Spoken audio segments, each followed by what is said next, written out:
Childhood and adolescent obesity is becoming a growing problem in the United States. The rates have tripled since 1970, and currently 1 in 5 children are considered obese.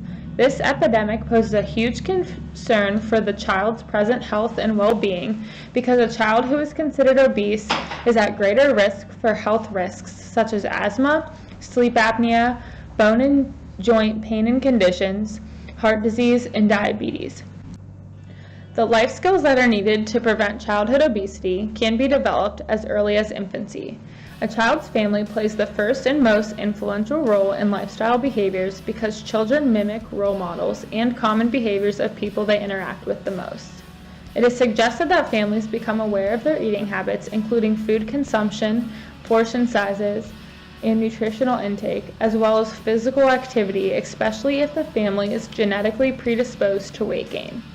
Most children are not meeting the recommended guidelines for nutritional intake and energy expenditure through exercise. Most children consume a high sugar and high fat diet consisting of soda, juice, carbs, and fast food while living more sedentary lifestyles due to technology. Parents and caregivers can make simple changes by substituting unhealthy snacks with fruits and vegetables, changing water for pop, and promoting more playtime at home instead of more screen time.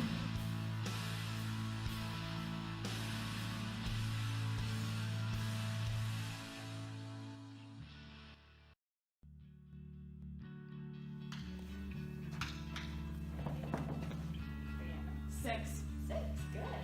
I love the enthusiasm. Now let's make it a little bit harder.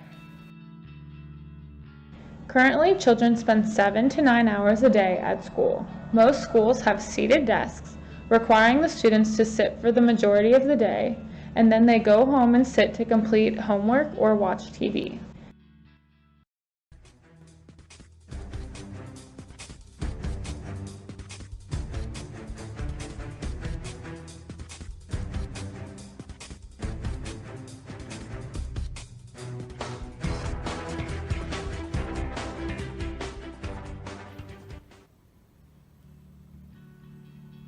Okay, class.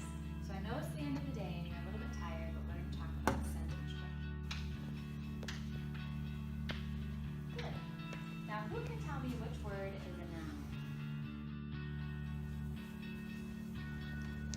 By the end of the school day, children are tired and disengaged. They are not only negatively affecting their health by being sedentary all day, but they are also not getting the most out of their education. Who wants to tell me about photosynthesis? It has been shown that those with more physical activity outperform their sedentary peers academically. A beneficial change for schools to incorporate for children are standing desks because they have shown a decrease in BMI when used in schools. Another strategy teachers can use is to end lecture 5 minutes early and have the students do something active for that time, such as stretching, jumping, or dancing to increase activity. Increased activity improves concentration, memory, mood, and performance.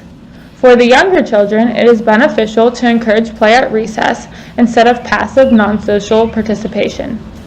Teachers and recess aides can organize different play activities because the best exercise for children is play with peers and family. Another concern within the schools are lack of physical education classes and participation in the class. Physical education classes need to stay within the curriculum to increase activity for the present and future, and children to be engaged within the activities.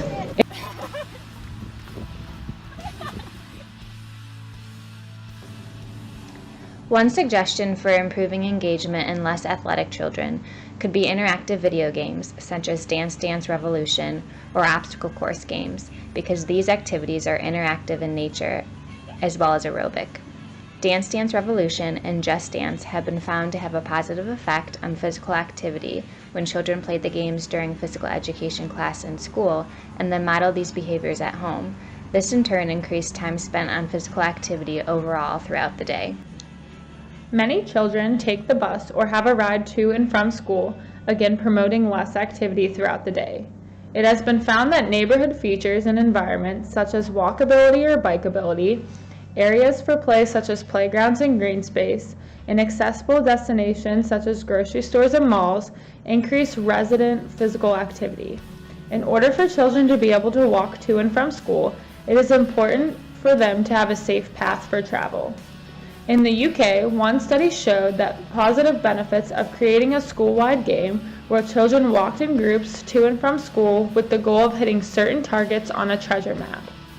Making the school commute a game helped to keep children engaged, and group walking promoted a safer means of travel. Some schools have also incorporated active learning into the school day, such as using an outdoor school garden during science, biology, and math lessons. Research has shown this to have a positive effect on the average amount of activity that children receive during class hours. It is recommended that children and adolescents get at least 60 minutes of exercise a day. This includes aerobic activities like running, swimming, bike riding, or jump roping at least 3 times per week. Strength exercises are also important, such as push-ups and core work. It is crucial for families to instill healthy behaviors during childhood before they are school age due to peers becoming a major influence in behavioral decisions. Additional physical activity could include chores around the house, gardening, interactive video games, taking family walks, and making healthy dietary choices. If your child is overweight, obese, or at risk for developing obesity, it is recommended to get a physical therapy consultation for an individualized exercise program and to gain resources to help beat this epidemic.